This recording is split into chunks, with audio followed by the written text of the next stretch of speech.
The Galactic Empire spanned thousands of star systems, ruled by an iron-fisted coalition of alien species. Among its most notable conquests was Earth, a resource-rich planet whose people had resisted subjugation for decades.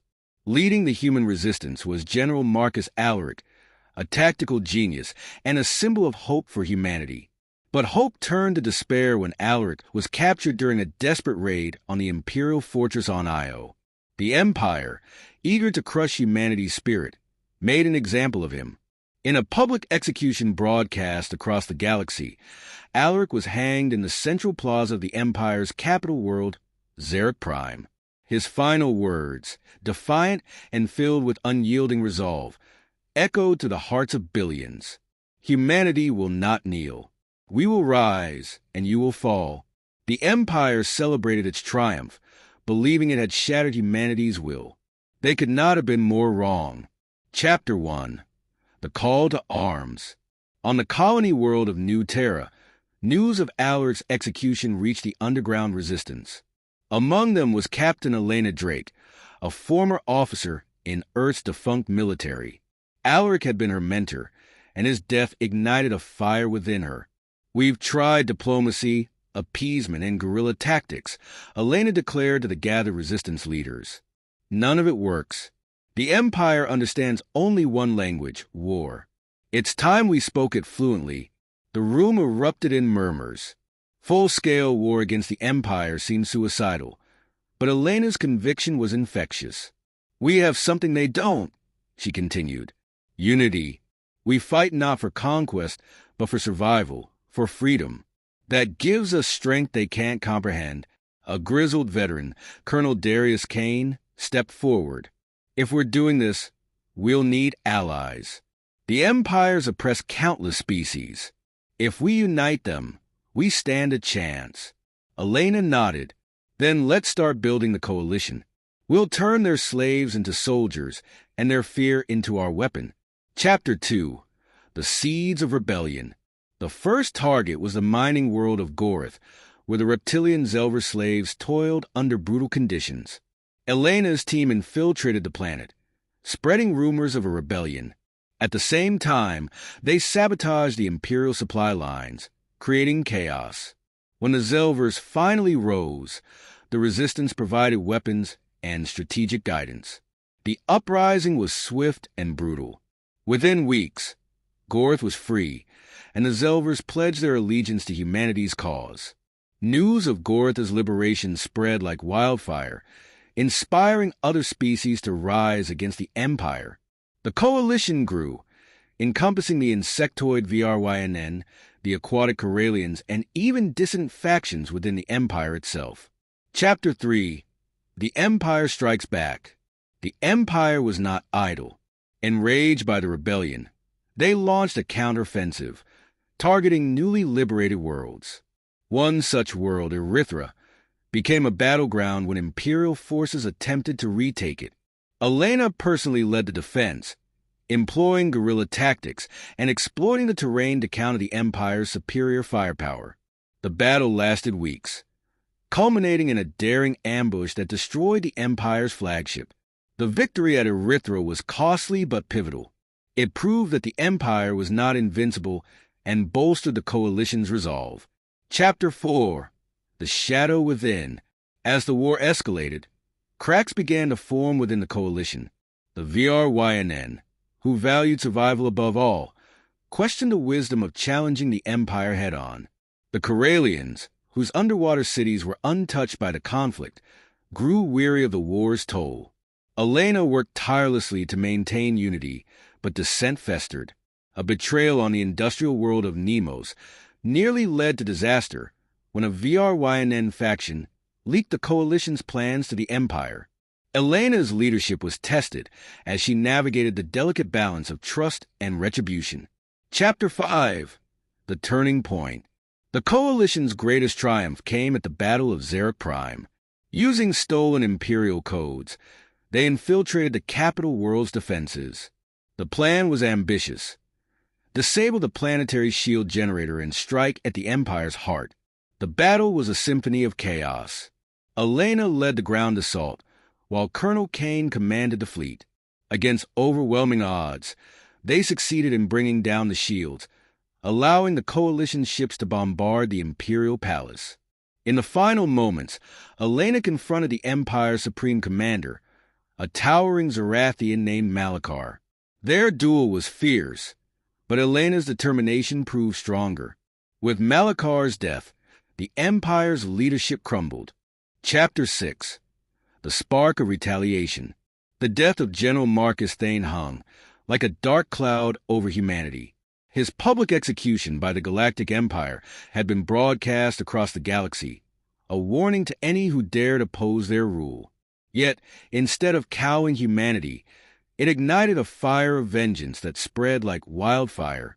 The United Human Federation, UHF, convened an emergency council, with leaders, military strategists, and scientists gathering to plan humanity's most ambitious retaliation. Admiral Helena Voss stood at the head of the council chamber, her piercing eyes scanning the room. The Empire thinks they can break us by killing one of our finest. They believe fear will keep us in line, but they've underestimated the resolve of humanity. We will not be intimidated. We will fight back, and we will win. The chamber erupted in applause, but Voss raised her hand for silence. We cannot let emotion cloud our judgment. This war will require precision, strategy, and sacrifice. The Empire's forces outnumber us 10-1, but they are spread thin. Their arrogance is our greatest advantage. Dr. Elias Runn, a leading scientist in experimental weaponry, stepped forward. We've been developing a prototype weapon capable of destabilizing the Empire's energy shields. If deployed strategically, it could turn the tide in our favor. Voss nodded. How soon can it be operational? With sufficient resources within 3 weeks. Then you have 2. Begin immediately. As plans were set into motion, whispers of rebellion spread across human colonies. Civilians volunteered en masse. Factories shifted to producing war materials, and underground networks coordinated sabotage missions against the Empire. The UHF's intelligence division, led by the enigmatic operative known only as Shadow, worked tirelessly to gather information on the Empire's movements. Shadow's latest report detailed a critical weakness. The Empire's Central Command relied heavily on a massive space station orbiting the gas giant Illyria. Destroying it would cripple their ability to coordinate fleets. The Council unanimously approved Operation Starfall, a daring plan to infiltrate and annihilate the station. Chapter 7. Operation Starfall. The UHF fleet gathered in the shadow of a dying star, its light dimmed by eons of decay. Admiral Voss stood on the bridge of the flagship Resolute, her face set with grim determination. The fleet consisted of every ship humanity could muster, from state-of-the-art battlecruisers to retrofitted cargo freighters. It was a patchwork armada, but it was humanity's best hope. All units, prepare for hyperspace jump, Voss commanded. We've only got one shot at this. Let's make it count. The fleet vanished into hyperspace, re-emerging near Illyria.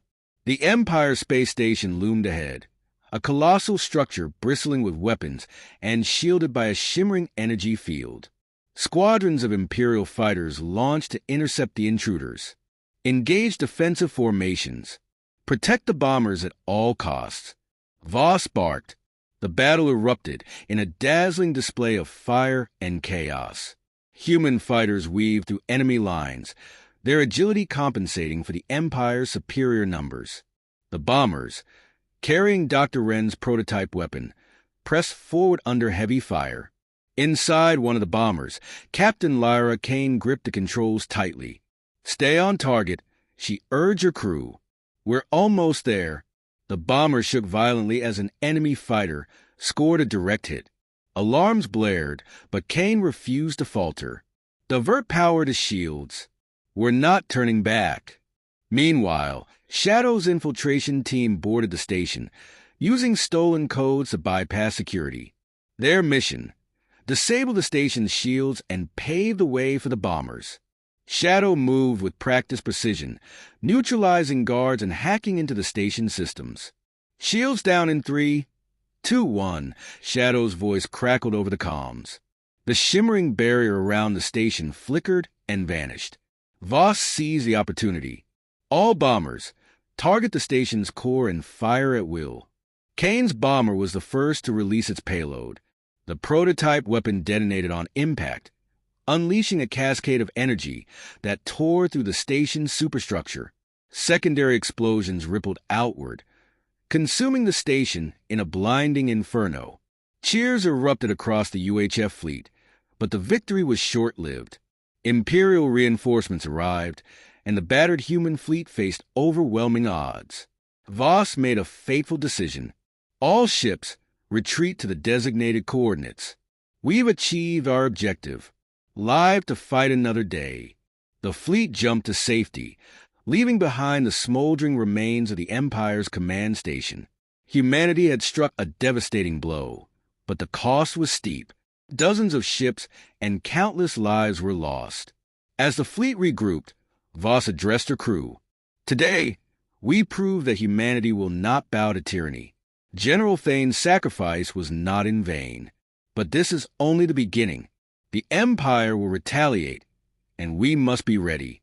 We fight not for revenge, but for freedom, for a future where no one lives under the shadow of oppression. The crew erupted in applause, their resolve stronger than ever. The war was far from over, but humanity had taken its first step toward liberation. The spark of retaliation had become a flame, and it would burn until the Empire's reign was nothing but ashes. Chapter 8. The Spark of Retribution. The Galactic Empire's capital planet, Clitherin Prime, gleamed like a jewel in the void. Its sprawling cities and towering spires symbolized its unchallenged dominion over countless worlds. But beneath its facade of order, whispers of rebellion began to grow, whispers that would soon become a deafening roar. Admiral Elaine Carter stood on the bridge of the UHS Resolute, her face a mask of grim determination. The execution of General Marcus Albright had galvanized humanity like nothing before. A seasoned leader and beloved hero, Albright's death at the hands of the Empire had been broadcast across the galaxy, intended to cow humanity into submission.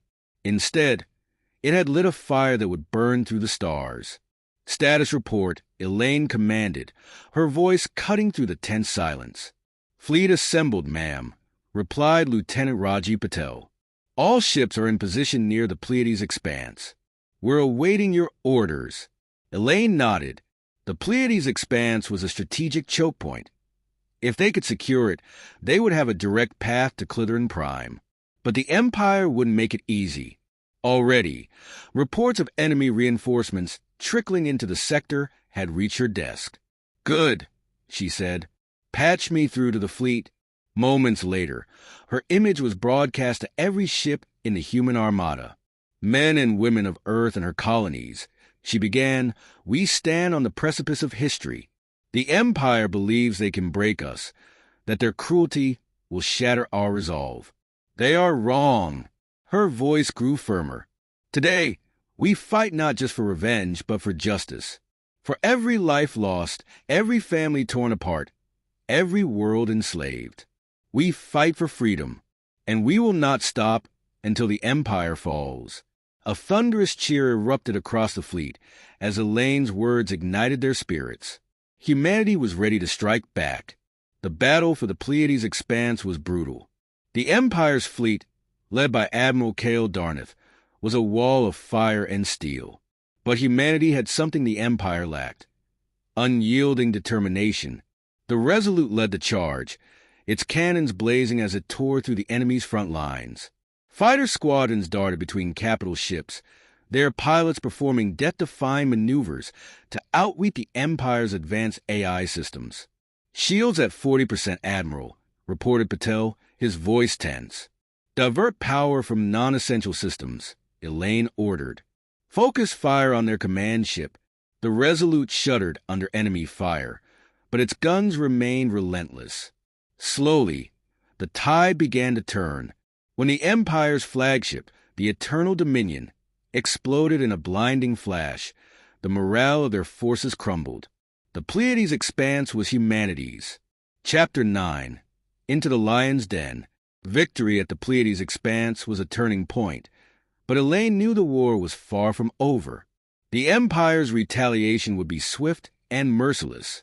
Humanity needed to strike a decisive blow, one that would shake the Empire to its core. Clitoran Prime is our target, Elaine announced during a high-level strategy meeting aboard the Resolute.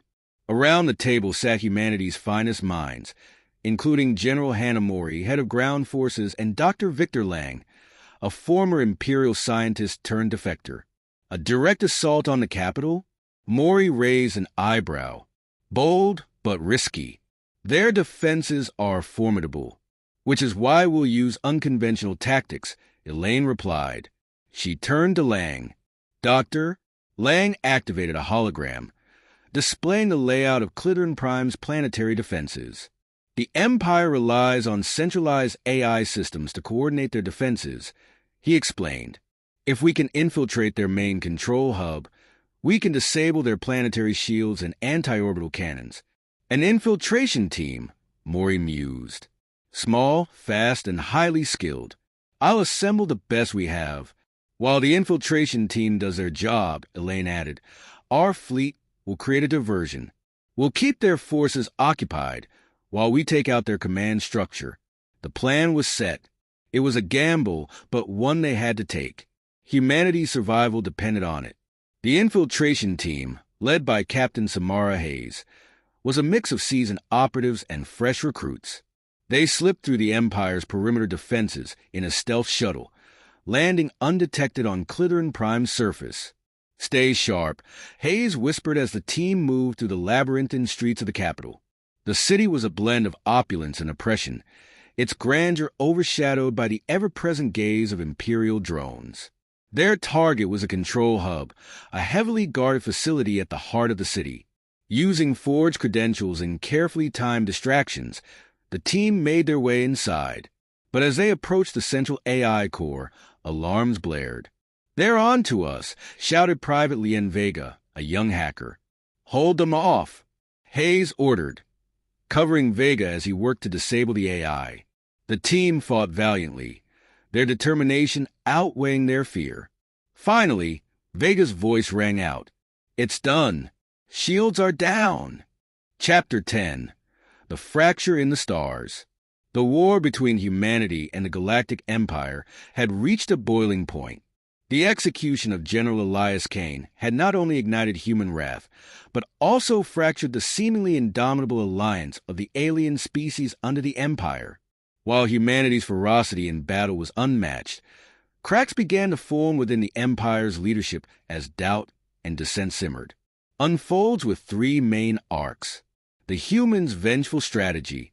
Fleet Commander Lyra Mercer leads a daring infiltration mission into the Empire's core. Her goal: destabilize the communications network that coordinates the Empire's vast armada. Alongside her is a rogue AI, Vector, created to exploit the Empire's advanced systems. The Empire's internal conflict. High Chancellor Vorik of the Empire faces growing dissent from his council. Several species, including the Sithra, question the wisdom of provoking humanity and demand negotiations. Meanwhile, Vorik's staunchest supporter, Admiral Xylan, begins plotting a coup to consolidate power. A battle above Nova Primus. The human forces launch an all-out assault on Nova Primus, one of the Empire's largest shipyards. This high-stakes engagement tests humanity's resolve and ingenuity as they face superior firepower. The silent hum of the Erebus stealth cruiser filled the air as Lyra Mercer leaned over the tactical display. Her eyes darted across the holographic projection of Nova Primus. The shipyards were a fortress of steel and plasma cannons, orbiting a gas giant whose storms crackled with perpetual lightning. "Vector," she said, her voice steady despite the tension thick in the room. "Are we ready?" The AI synthetic voice replied, accessing the Empire's network in 3-2-1. Connection established. Security protocols breached. Lyra allowed herself a thin smile. The plan was audacious. Insert false orders into the Empire's fleet coordination, turning their armada against itself. But audacity was humanity's hallmark. and vengeance, its fuel. Meanwhile, High Chancellor Vorik paced the grand chamber of the Imperial Council. The holographic images of the council members flickered before him, each representing a different species. This war cannot continue, hissed Counselor Cithara, her serpentine eyes narrowing. The humans are relentless. Their rage has made them unpredictable. Admiral Xylan, standing at Vorik's side, sneered. Relentless? They are cornered animals. Crush them now, and they will fall in line. But Vorik wasn't so sure. Deep down, he wondered if executing General Kane had been a mistake. The human had stood tall even at the gallows, his final words echoing in Vorik's mind. You've united us in ways you could never imagine. Above Nova Primus, chaos erupted. Human fighter squadrons weaved through a storm of plasma fire, their sleek designs outmaneuvering the Empire's bulkier ships. Lyra's gambit worked. Empire frigates turned on one another as false orders sowed confusion. Inside the Erebus, alarms blared. Enemy dreadnought inbound, shouted a crew member. Lyra clenched her fists. Prepare the torpedoes. We're not done yet. As the massive dreadnought loomed on the view screen, Lyra's gaze hardened. The execution of General Kane had been a spark, but this was a firestorm. Elias, she whispered, will make them pay. Chapter 11. The Emperor's Gambit. Deep within the Imperial Palace on Carrion Prime, Emperor Thalaxis observed the unfolding battle through a massive viewport. His golden robe shimmered in the light of the holographic displays that filled the room. Around him, his advisors and generals murmured nervously, their confidence shaken by humanity's audacity. Your Majesty, General Zorth began, his voice tinged with unease. The humans are more coordinated than we anticipated. Their fleet's movements suggest a level of strategic planning we underestimated. Thalaxis's cold, calculating gaze swept over the room. They are desperate, General. Desperation breeds ingenuity, but it also blinds them to the larger picture. He turned to the display, where the Imperial fleet was regrouping under heavy fire. Deploy the Obsidian Guard. Let's see how their resolve holds against our elite forces. The room fell silent as the Emperor's order was relayed.